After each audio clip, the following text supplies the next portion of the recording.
وسلم وإلى آله وصحبه أجمعين وإلى حضرات جميع الأنبياء والمرسلين عليهم الصلاة والسلام وإلى حضرات جميع الأولياء والصالحين وجميع المؤمنين والمؤمنات والمسلمين والمسلمات الأحياء والأموات وإلى حضرات آبائنا وأمهاتنا وأجدادنا وجداتنا وعشيرتنا ومعلمينا ومن لهم حقوق علينا شكر لله لهم الفاتحة.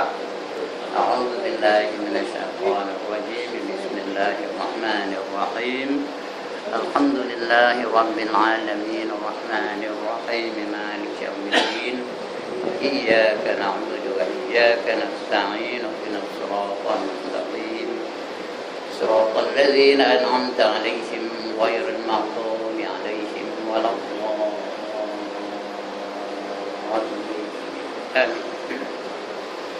الحمد لله نحمده ونستعينه ونتوب إليه ونستغفره ونعوذ بالله من شرور أنفسنا ومن سيئات أعمالنا.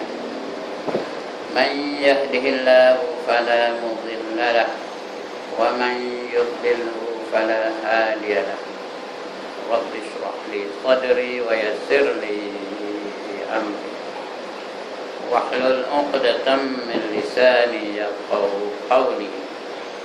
سبحانك لا علم لنا إلا ما علمتنا إنك أنت العليم الحكيم.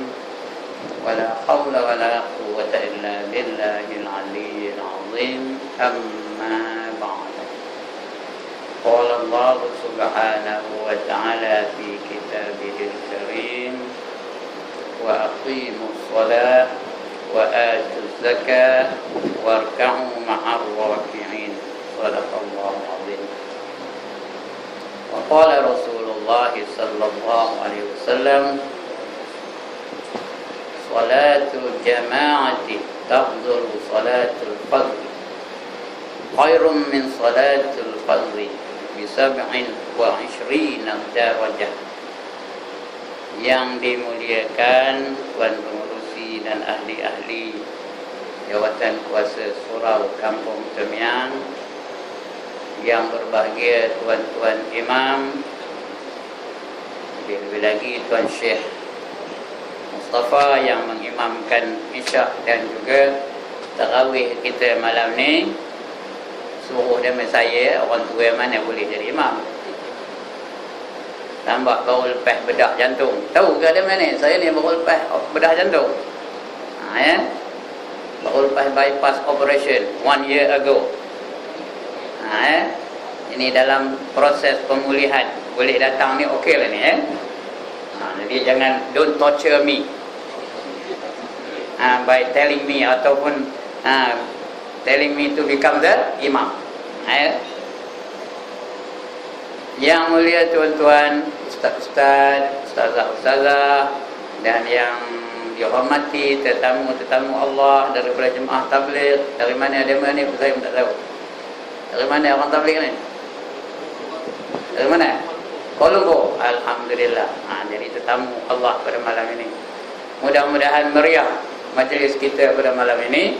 Yang penting sekali dapat keberkatan dari Allah Subhanahu wa ta'ala dengan kehadiran mereka ini.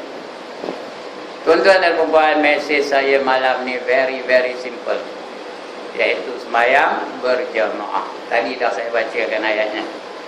Wa aqimus salata wa atuz zakah warka'u ma'ar raki'in.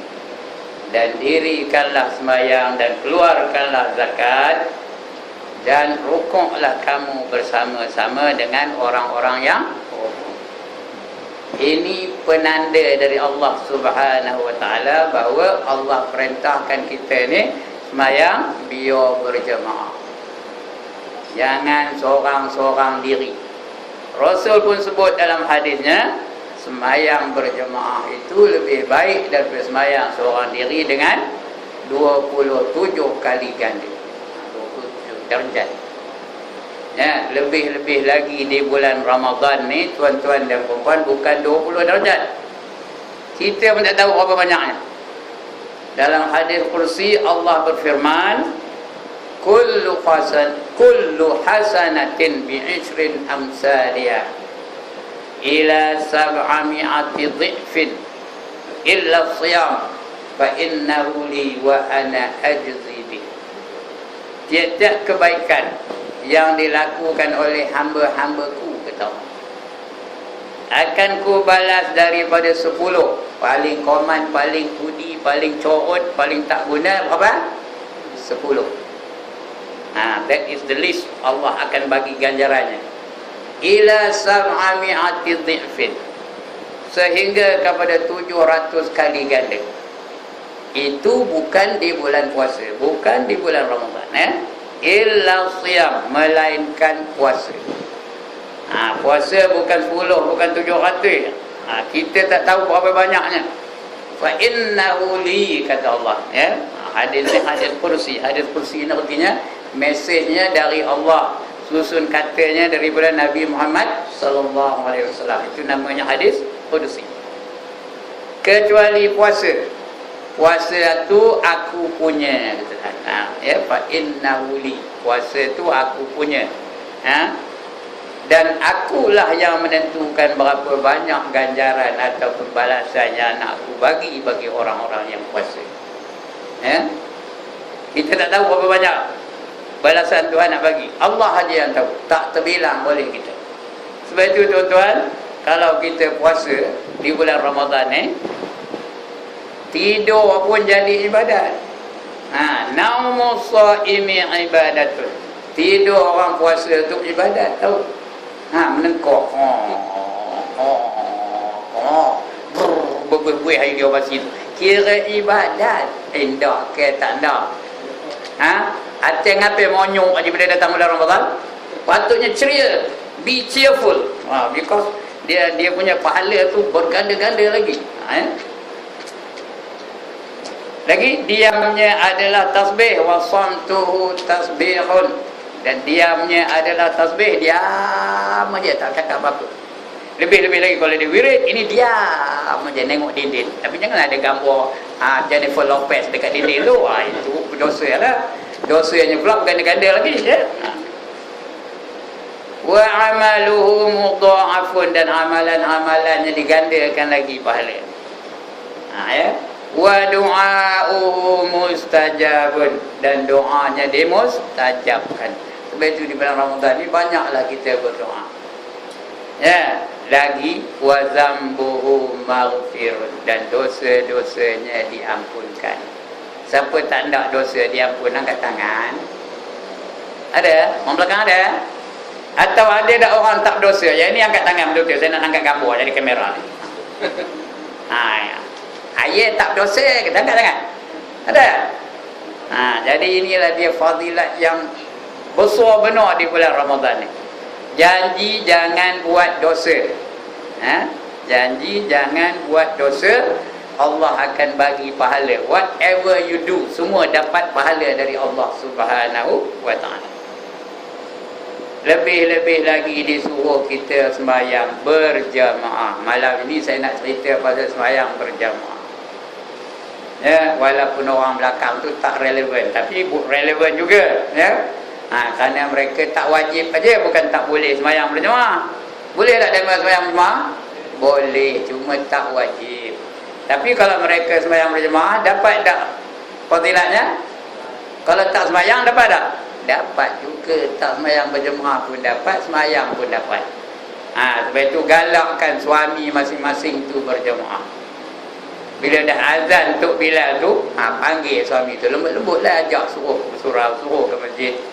Jangan biarkan dia sembahyang seorang aja di rumah. Ajaklah dia.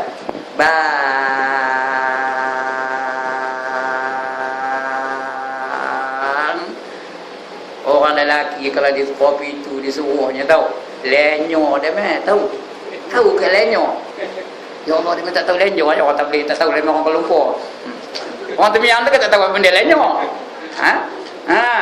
Bila dengar itu, lenyor dia meh, nak adilan ni lenyor kalau abang ni, bang lan, tahu tak? Lenyor dia. Pergilah ke surau, pergilah ke masjid, berjemaah. Saya pun tak juga pahala jemaah kata. Mereka tak wajib, tapi kalau suami dia pergi dapat tak? Dapat, mereka juga dapat pahalanya. Ya. Kerana apa tuan-tuan dan puan-puan saya tegaskan jemaah ini? Kerana hari ini banyak orang yang rajin berjemaah hanya di bulan Ramadan aja. Lepas Ramadan haram siyo dia meh, tahu tak siyo? Orang tabligh ni tahu apa tak siyo? Ya Allah, macam mana nak ngabur kan? When you are in Perak, you must know the Perak slang, you know. Kena belajar lah slang-slang Perak ni, ya. Jadi itu dia. Dalam hadis Muslim, Rasulullah sallallahu alaihi wasallam bersabda, "Walau annakum shallaitum fi buyutikum kama yusalli hadzal mutahallifu fi baiti la taraktum sunnata nabiyyikum walau taraktum sunnata nabiyyikum la dhalaltum." Ini Nabi cakap ni, jangan menyolang mata tengok saya. Bukan dari saya ni, daripada Nabi Muhammad sallallahu alaihi wasallam. Apa katanya? Jika sekiranya kamu sengaja semayang di rumah kamu, no legal excuse, tak ada alasan syar'i. Saja-saja malas nak datang berjemaah. Seperti mana malam ini sahabat-sahabat yang tak datang pada malam ini, rupanya zaman Rasul tu ada juga dia tuang semayang berjemaah. Seperti mereka yang tak hadir pada malam ini kerana mereka semayang di rumah mereka masing-masing. Kama yusalli hadzal mutahallifu fi baiti, di mana mereka itu yang tidak hadir pada malam ini kerana mereka semayang di rumah mereka. Ya, apa akibatnya? La taraktum sunnata nabiyikum, maka mereka itu ataupun kamu itu telah meninggalkan sunnah Nabi kamu. Tuan-tuan dan puan-puan, Nabi itu ikutan kita, disuruh kita jadikan dia itu sebagai contoh dan suri tauladan. Ada tak pernah Nabi semayang seorang-seorang di rumah? Jawab, ada ke tak ada? Sekali lagi, ada ke tak ada? Tak ada. Ya. Never in his life dia semayang seorang-seorang di rumah. Sampai dia nak wafat pun ya, dia masih lagi berjemaah, berpapah pergi dia untuk semayang berjemaah. Jadi kita kata nak ikut Nabi, tapi kita seorang-seorang semayang berjemaah. Semayang berjemaah belum seorang. Mana semayang seorang? Seorang-seorang je semayang di rumah. Saya nak sebut di rumah tadi ya. Jadi bermakna kamu telah meninggalkan sunnah Nabi kamu. Dan barang siapa meninggalkan sunnah Nabi kamu, maka sesatlah kamu, kata Nabi ya. Jangan menyolang mata tengok saya ya. Ini yang ngabur siapa ni? Nabi Muhammad sallallahu alaihi wasallam. Siapa meninggalkan sunnah Nabi, sesatlah dia kata ya. Sebab itu tuan-tuan dan puan-puan, Allah janjikan berbagai-bagai fadilat bagi orang-orang yang kekal dalam berjemaah. Di antaranya Allah janjikan 5 fadilat sembahyang berjemaah. Ini nak ringkas-ringkas lah dia, kerana ini bukan ceramah, ini tazkirah tu setengah jam aja, tak boleh lebih. Kalau lebih boleh lan tengok jam. Gila nak pergi ustaz ni kata ya. Ya, setengah jam insya-Allah ya. Inilah berapa minit dah? 2 minit? Lebih. 14 minit dah. Ya Allah. Setengah jam lagi 16 minit insya-Allah. 5 fadilat Allah bagi orang-orang yang kekal dalam berjemaah. Tapi kena kekal, istiqamah. Tahu apa arti istiqamah? Berterusan, bukan celom-celam. Tahu celom-celam? Macam chips more. Dah tahu. Macam chips more apa? Kejap ada, kejap tak ada. Ini nak istiqamah. Allah akan bagi dia 5 fadilat. Yang pertama, Allah lapangkan hidupnya. Dia tak ada susah, tak ada hutang sana, hutang sini, sana no entry, sini no entry. Ya. Pasal apa no entry? Hutang tak bayar. Ya. Kemudian dia tak ada pula Bila tengok buka gaji dia, tengok, ni bertolak ini berbayar ini bayar ini bayar ini. Lah tengok, minus 50 ringgit kita. Orang 50 ringgit lepas tu memanjang aja hutang saja. Ndak lapang kehidupannya. Pastikan semayang 5 waktu sehari semalam itu berjamaah.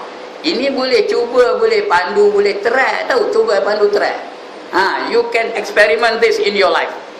Maaf lah, dia heran dia mendengar saya cakap komputer ni. Ya.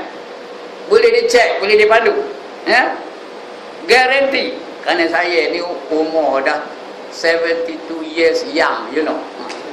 Boleh try. Ya. Hidup kita tak ada susah. InsyaAllah senang hidup kita ni. Ya. Pasal kita berbelanja mengikut kemampuan kita. Tak ada pula hutang sana, hutang sini, ni tak berbayar. Sana dia kejual di Ceti, di sana sini dia kejual di Along. Tak ada. Siapa nak hidupnya senang, lapang, tak ada susah, pastikan dia sembahyang 5 waktu berjamaah. Ndak ke tak nak? Ya Allah, tak jawabnya. Ndak ke tak nak? Atas? Buat lah. Ya. Itu yang pertama. Yang kedua, dia lepas daripada seksa kubur. Dalam kubur ni kena seksa ke dah? Bagi orang yang membuat maksiat, bagi orang yang fasik, bagi orang yang zalim, bagi orang yang kafir, bagi orang yang munafik, dia akan diseksa dalam kubur tu. Ada 4 seksa kubur, tuan-tuan dan puan-puan. Ini hafal dia sampai mati. Tahun depan nak tanya apa seksa kubur, siapa tak tahu kena ketuk tampi. Kalau ada nyawa lagi lain tahun depan, kalau panggil dia Haji Mazlan ni. Kalau tak panggil, tak adalah. If you don't want me to ask the same question next year, jangan panggil. Ya. Ada 4 seksa kubur. One more time, ada berapa seksa kubur? Ada 4. Yang pertama, soalan dan pukulan mungkar nakir. Itu yang pertama. Masuk aja dalam kubur, muka nakir pun datang. Dia pun tanya, "Man rabbuka?" Siapa Tuhan kamu? Tuan-tuan dan puan-puan, soalan ni dah bocor tahu. Semua orang dah tahu soalannya. Patutnya tak ada masalah jawabnya, betul tak? Soalan dah tahu. Kalau SPM dah bocor soalan macam.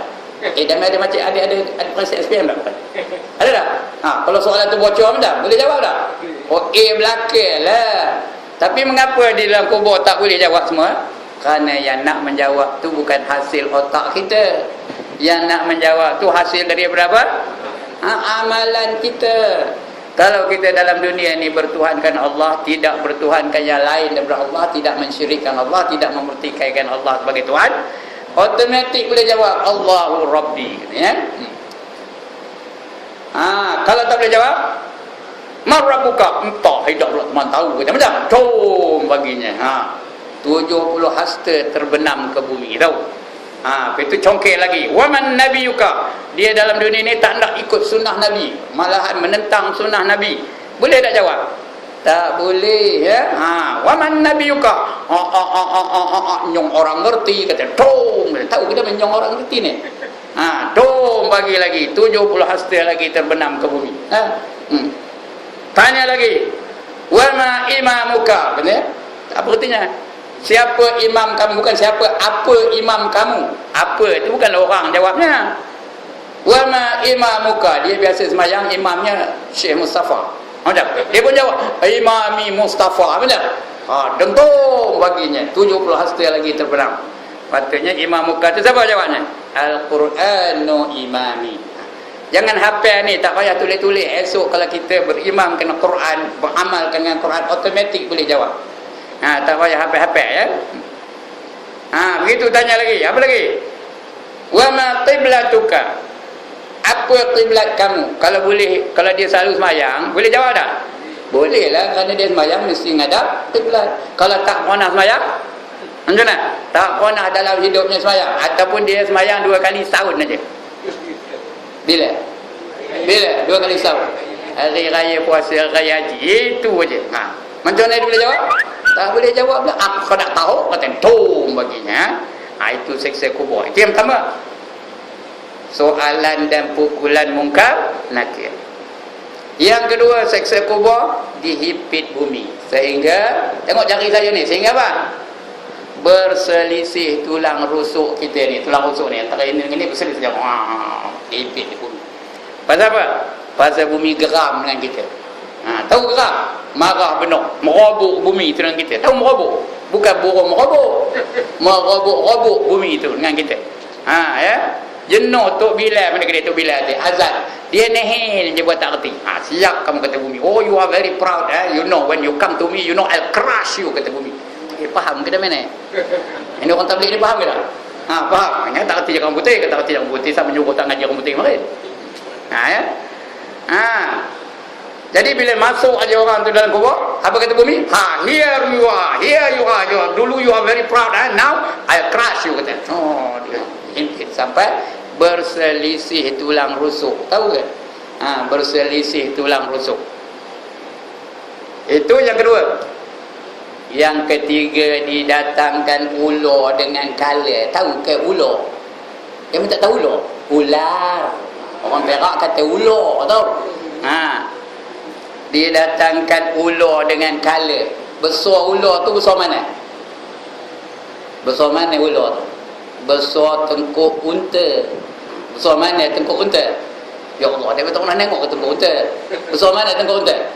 Besar tengkuk lembu lebih kurang. Itu sama besarnya, ya. Tengkuk unta dengan tengkuk lembu tu sama besar lah. Panjangnya panjang mana? Ularnya tu. Tuan-tuan dan puan-puan, orang belakang tu panjangnya macam mana? Ada dari sini ke tiang belakang tu. Ya, panjangnya tuan-tuan dan puan-puan sebulan perjalanan dari kepala ke ekor. Dari sini ke mana panjangnya tuan-tuan dan puan-puan? Tak tahu saya, sebulan perjalanan. Kalau nak tahu try malam ni start. Sebulan. Bulan lagi berhenti. Mana dia boleh sampai. Itulah dia panjangnya. Ular tu. Ada nama pula tu tau. Suja'ul Aqra' kata nama. Dua-dua tu, kala tu pun namanya itu, ular pun namanya itu. Suja'ul Aqra' katanya. Qra' ya Allah. Nama pun kebun kita dengarnya. Itu ular di kubur itu. Kala di kubur tu. Kala dia tak ada matuk, dia apa? Dia nyengat. Tuan-tuan ada pernah sengat di kala tak? Saya ada.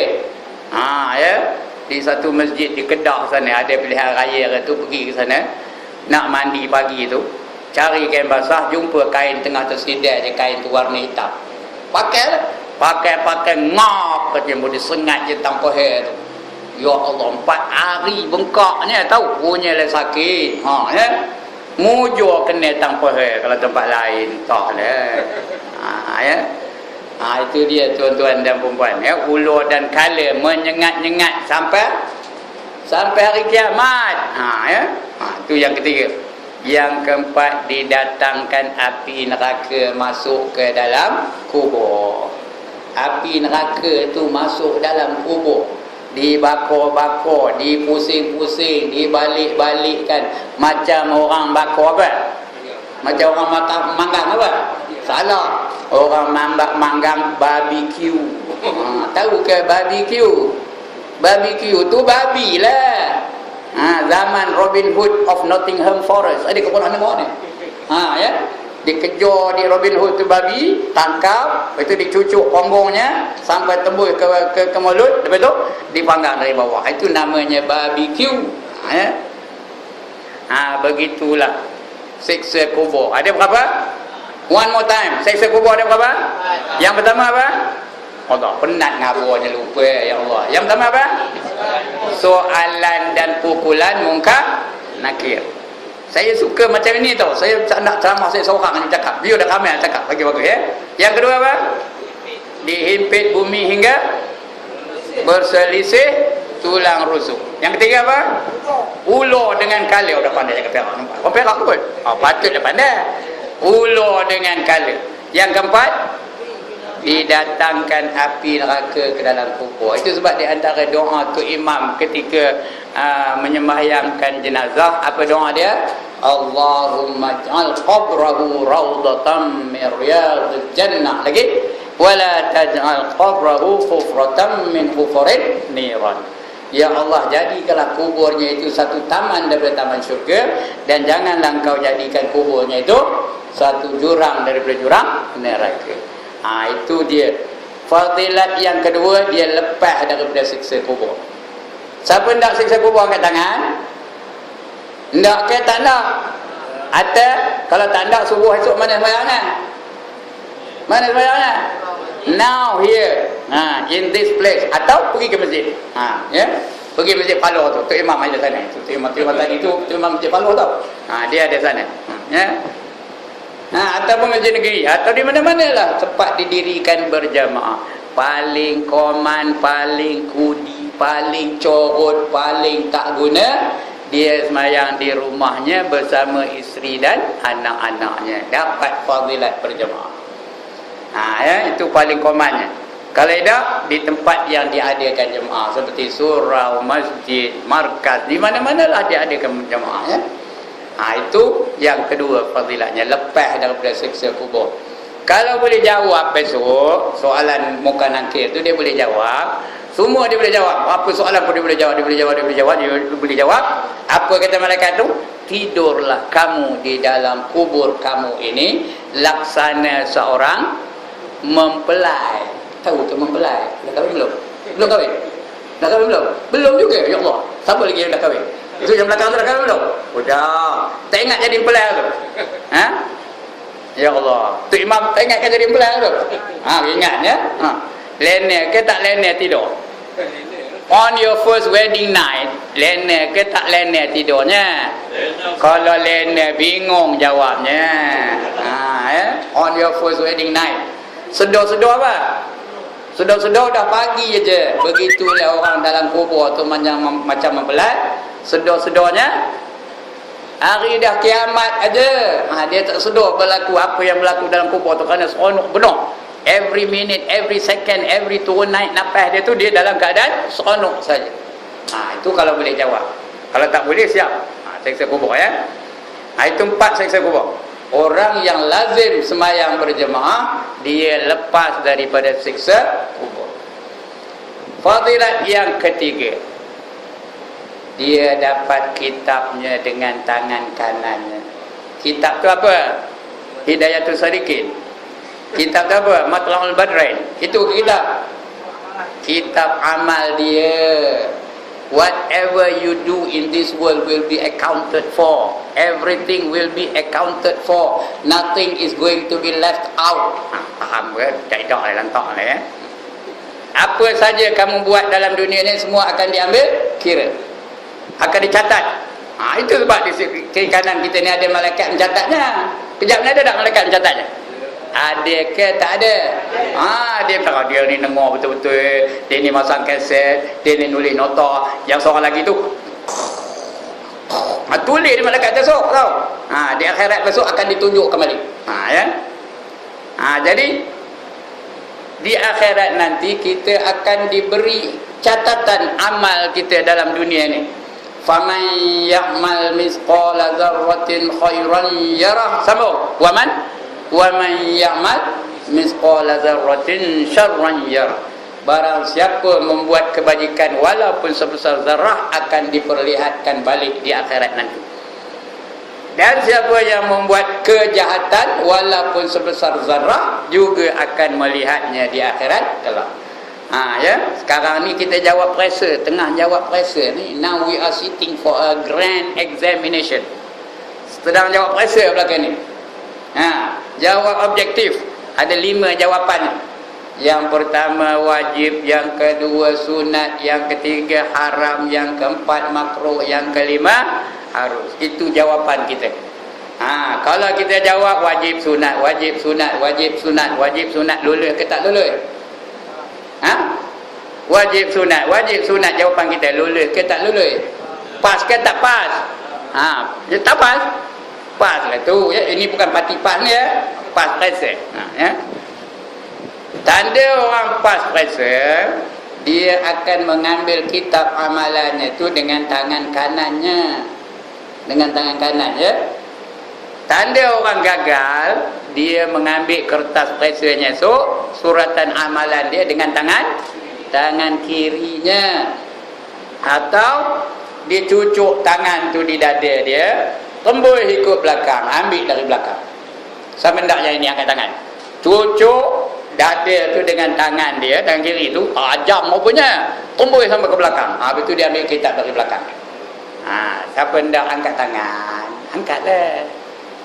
Ya, biar ai kita kata tak ada ai, siapa pula nak merasa kata ya. Itu dia. Jadi dia dapat kitab dia dengan tangan kanannya. Fa amma man utiya kitabahu bi yaminih fasawfa yuhasabu hisaban yasira wa yanqalibu ila ahlihi masrura. Kata Allah ya, barang siapa menerima kitabnya dengan tangan kanannya, maka dia dihisab dengan hisab yang ringan. Tahu hisab ringan? Di akhirat besok custom check. Ada tak custom di akhirat tu? Custom tu apa? Malaikat lah akan cek ringan. Dia lebih kurang je. Jalan lah. Tak kita nak ni? Tak kita nak ni? Atas? Ya? Berjemaah lah. Nanti akan apa? Dicek dengan cek yang ringan aja. Hisaban yasira. Hisab yang ringan. Ya. Lebih kurang cincai je hisabnya. Macam orang balik dari Mekah lah. Tak ada ke Pak Haji sini balik dari Mekah. Macam mana custom check? Ini Pak Haji ni baru lagi Pak Haji yang balik dari Mekah. Kau sudah macam mana custom check? Lepas tu balik tu macam mana? Selongkor sampai seluruh dalam kan? Mana?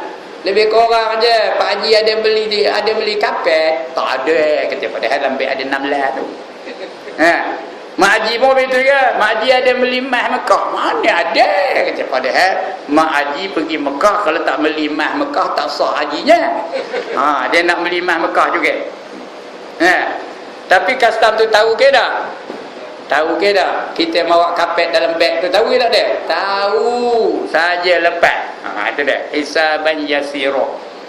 Baru lepas teroyak depan Kaabah tu, ampun dosa aku. Ampun dosa aku. Ampun mana dosa ya Allah.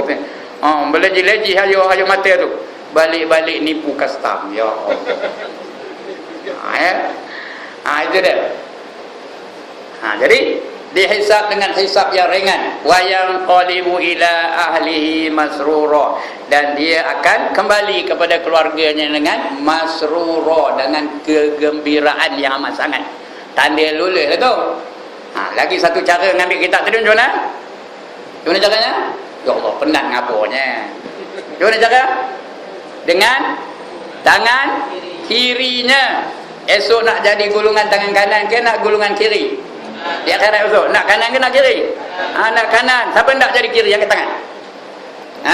Wa ashabus shimal ma ashabus shimal fi samumin wa hamimin wa dhillin min yahmumin la baridin wa la karim. Surah apa? Kuis perdana malam ni. Dia dihafal tu surah apa? Waqiah. Nampak orang hafal tahu jadi jawabnya. Suratul Waqiah.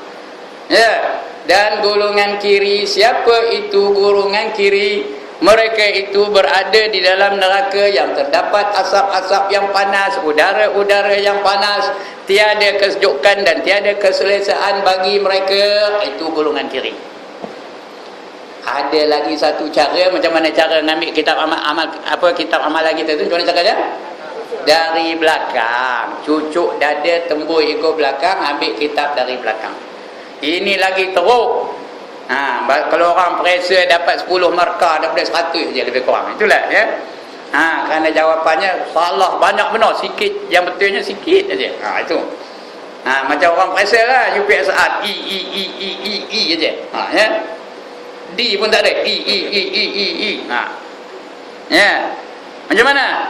Cucuk dada tu dengan tangan kiri, tembus ekor belakang, ambil kitab dari belakang. Wa amma man utiya kitabahu wara'a dhahrihi fasawfa yad'u subura wa yasla sa'ira. Kata Allah ya, barang siapa menerima kitabnya dari belakang, maka dia menjerit kecelakaan. Celaka aku, katanya, menjerit kecelakaan. Dan dia dimasukkan ke dalam neraka yang bernama Sa'ir. Sa'ir ni salah satu neraka yang Allah sediakan bagi orang yang derhaka kepadanya. Ada 7 neraka. Salah satunya ialah sa'ir. Maka ada 7. 1 jahim, 1 lagi jahannam, 1 saqar, 1 lagi sa'ir. Dah berapa? 4. 1 hawiyah, 1 lagi khutamah. Berapa? Udah 6. Lagi 1 apa? Kuis perdana. 1 lagi apa? Lazo namanya. Lam, zo, ya tak ada titik. Itu namanya lazo. 7 neraka. Hendak yang mana? 7 neraka Tuhan sediakan, tuan-tuan dan puan-puan, hendak yang mana? Tak ada jawab ni. Hendak yang mana? Tak ada. Mana pun tak ada, ya. Kalau boleh biar kita terus masuk ke dalam syurga. Ini dia, dapat kitab dengan tangan kanannya. Itu fadilat yang ketiga. Fadilat yang keempat, dia meniti siratal mustaqim, cepat seperti kilat. Sedar-sedar dah berada di pintu syurga. Udah terus minum air. Air apa? Air mineral. Air apa? Al-Kautsar. Inna a'tainakal kautsar. Yang airnya lebih manis daripada madu, lebih putih daripada susu. Itu dia hebatnya air Al-Kautsar. Lebih manis daripada madu. Madu manis ke tawar? Tanya orang belakang tu, madu manis ke tawar? Sekali lagi, madu manis ke pahit? Pahit kata dia. Madu tu manis. Ngapa tak nak madu? Dia manis, ya. Dan putihnya lebih putih daripada susu, ya. Itu dia Al-Kautsar. Orang yang benar-benar berjaya ialah dia melepasi titi siratal mustaqim. Itu yang benar-benar berjaya. Itu kejayaan mutlak. Jadi orang yang lazim berjemaah, istiqamah berjemaah, dia akan dapat melepasi titi siratal mustaqim cepat seperti kilat. Sedar-sedar dah ada di pintu syurga aja. Ya. Titi siratal mustaqim tu besar mana? Ada ke besar Golden Gate of San Francisco? Ada besar itu? Ada ke? Ada besar Tambak Johor? Tak ada. Ada besar jambatan di Kampung Gajah tu? Ada besar itu? Besar mana titi siratal mustaqim? Besar mana? Kata opah saya kemarin, besar rambut belah 1000. Tapi saya tengok dalam kitab tak ada pun. Tapi ada disebutnya lebih kecil daripada rambut. Itu ada. Ya, titi siratal mustaqim tu lebih kecil daripada rambut. Itu besarnya. Panjangnya macam mana? Panjangnya berapa jauh? 1500 tahun perjalanan. Itu panjang. 1500 tahun perjalanan. 500 tahun mendaki, 500 tahun mendatar, 500 tahun menurun. Itu dah 1500 tahun perjalanan. Lebih kecil daripada rambut. 1500 tahun perjalanan. Lepas tu lebih tajam daripada mata pedang. Ya, mata pedang tajam ke tumpul? Bukan pedang yang ada di rumah tuan-tuan, itu tumpul.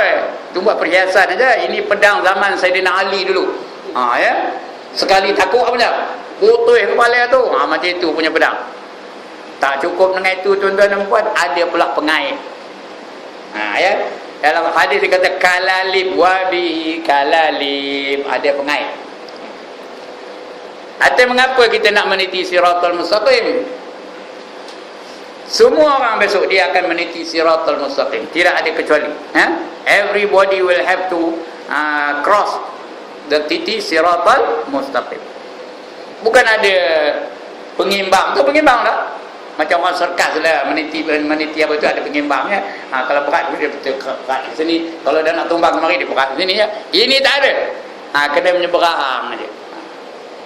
Lalu kan, coba kita regang tali sebesar rambut, entahlah. Sebesar rambut lah.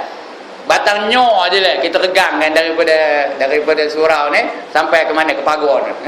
Terak jalan atas tu. Boleh ke tak? Ya. Jalan tak ada jalan lain kerana titi siratal mustaqim tu ialah titi yang menyambung padang mahsyar kepada syurga. Nak masuk syurga kena meniti siratal mustaqim tu baru dapat masuk syurga. Ya. Baru lepas kaki tu bila melangkah aja ke syurga, artinya berjaya lah tu. Ya. Kalau jatuh ke mana? Kalau jatuh ke mana alanya? Ke bawah. Bawah tu nunggu apa yang nunggu di bawah? Neraka tengangnya ya. Kita nunggu bawah ya. Ya. Ada orang gelak lagi tentang neraka ya. Neraka tu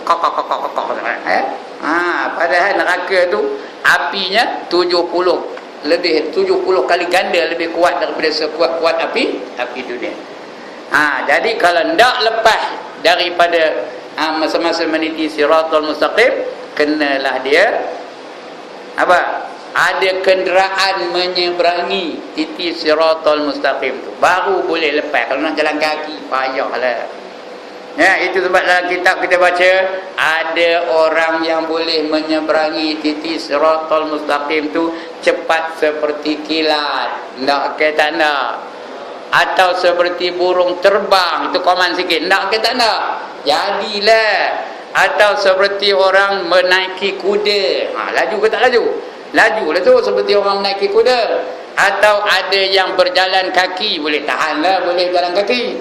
Ada yang merangkak, ada yang mengesut, ada yang ada yang berjalan atas kepala. Tahu jalan atas kepala? Kepala yang berjalan. Ada yang berjalan atas perut. Yang mana tak? Inilah dia ya. Kita kalau boleh biarlah menyeberangi titi siratal mustaqim. Ada kenderaan menyeberanginya. Apa kenderaannya? Apa kenderaannya?